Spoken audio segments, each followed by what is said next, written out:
How surprised are you that he's on pace for probably what, about 160, 70 innings? Yeah, I think he is. I think the Rangers feel like 160 to 180 is a load that they feel like he can carry. I've got my own thoughts that they might want to keep it in the 150ish area at a max, but they certainly have more background in this than I do. Um, he looks as good as he's ever looked. Yeah, the fastball's not 100 miles an hour, but the command is right where you want it to be. He's incorporated the changeup again, which he had kind of gone away from during the injury-filled years. The body language for me is something that's really eye-opening because it just feels like Jacob is happy, content, and really confident with who he is again. And it showed up. Um, what is since June 1? I think he's 5-0 with a 1.60 or 1.65 ERA. He has been outstanding. It's ace type material. It's a true number one, and it's something Ranger fans haven't really ever had. Evan, you mentioned his innings limit. He's already at over 100. He's at 101 right now.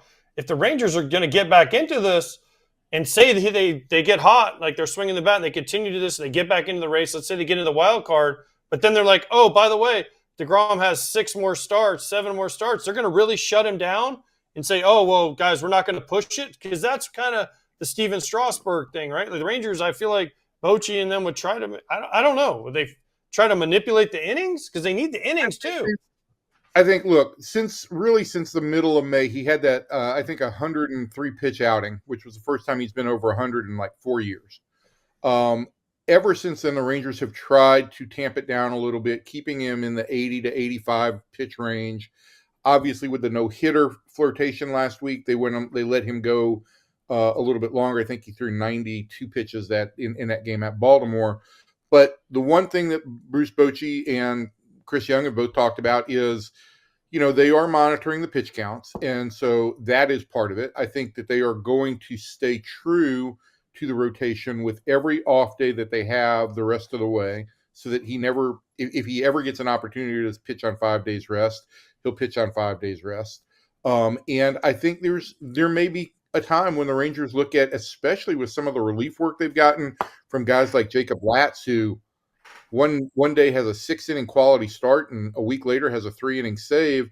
They could drop some guys in here for a spot start here or there to get them a little bit extra rest. So I think that they are aware of all this. I think they understand the situation, but they're certainly not going to let a situation arise where he's not able to pitch, like in the heat of the playoff stretch or the postseason. You had mentioned earlier that DeGrom's not throwing that 100 miles an hour. He's hit 100. He's gone over 100.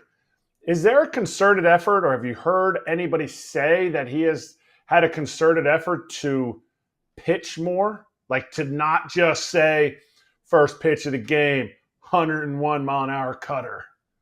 I think he said it, Eric. He said he's pitching smarter. He doesn't need to dial up 100 miles an hour every time. Doesn't need to look at the radar readings. And listen, yeah, it's 98.5, I think, is his average fastball, and it's got such great late life when he's going up in the zone, and that I don't think you can tell much of a difference. And it's certainly working. And so I do think that there's this idea that, you don't have to prove to everybody that you throw harder than anybody on the planet. You can still be the best pitcher on the planet, as Jonah Heim called him the other night, without throwing 102 miles an hour. We're going to take you through the latest card that I pulled in my Arena Club slab pack, AJ, and here it is. I pulled a Jared Jones card. So Jared Jones is going to be out for a minute, but I'm going to hold on to this one for the long term. He was nasty in his rookie season. Agreed. This is a great card to pull. It's going to go up in value once he comes back, because this guy dealt in his rookie season, gets punch outs, he gives the innings. Once he's back, Scott, you're in it for the long term. Don't give up on Jared Jones or this card you got from Arena Club.